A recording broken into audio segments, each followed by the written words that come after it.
MotorWeek is made possible by Rock Auto, Tire Rack, and 3M.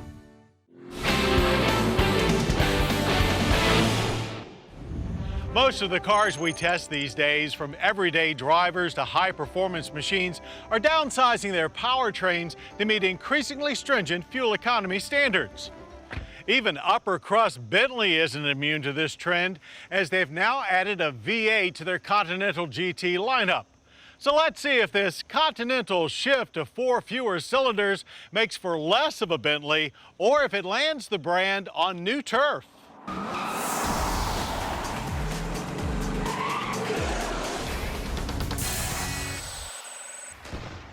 Although known more for overindulgence than eco-consciousness, Bentley doesn't want to get left behind in the ever-changing automotive world.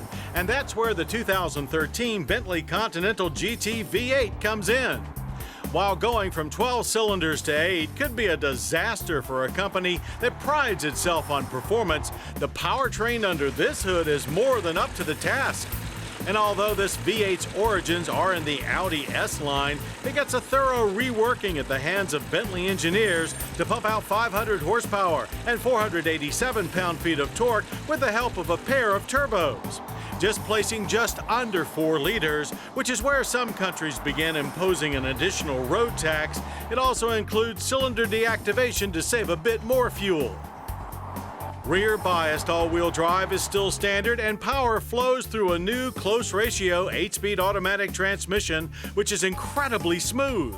The only way you can tell there's shifting going on is by the sound of the engine, which, by the way, sounds way better than the W12 ever did, especially at startup, when you get a nice bark that signals this car is ready for action.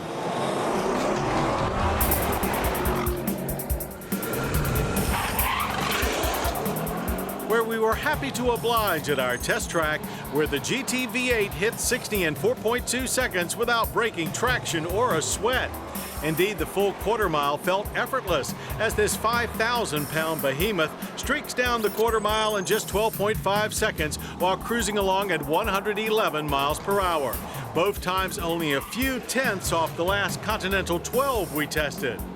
Hauling down so much weight takes serious brakes, and the GT V8 has them, taking only a short 117 feet to stop from 60. Whoa, brother!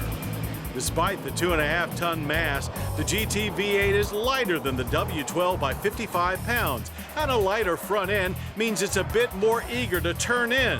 Suspension has also been retuned, but there is still a huge amount of weight transfer during transitions.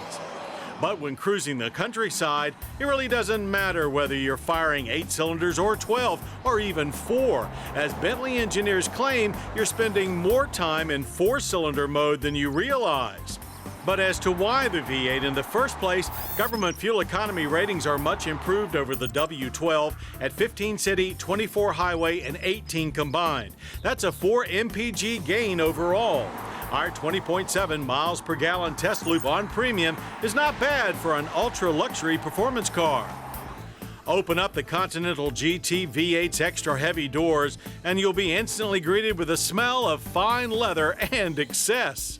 Seats are super comfortable, and both cooling and heating provide further soothing. Extensive leather and woodwork are beautiful and feel great to the touch, and every interior control works with precision. And it is certainly still a beautiful car, as all of the Continental's sexy lines remain intact. V8 models will be easily distinguished, though, by a unique front fascia with black matrix grille with chrome trim, additional wheel options like these black and silver 21s, and a red Bentley B. When it comes to pricing, the V8 GT is naturally a bit less dear than the 12, and it is the new base Bentley starting at $176,725. That's still a lot of money, but more than any other car brand, Bentleys sure do feel like they're worth it. The 2013 Bentley Continental GT V8 is almost as fast as the 12 and gets better fuel economy. Sounds like a win-win. But more than that, Bentley has made the Continental a better car. As truth be told, the W12 was overkill. It may still be some mighty expensive property, but it's one we'll visit anytime.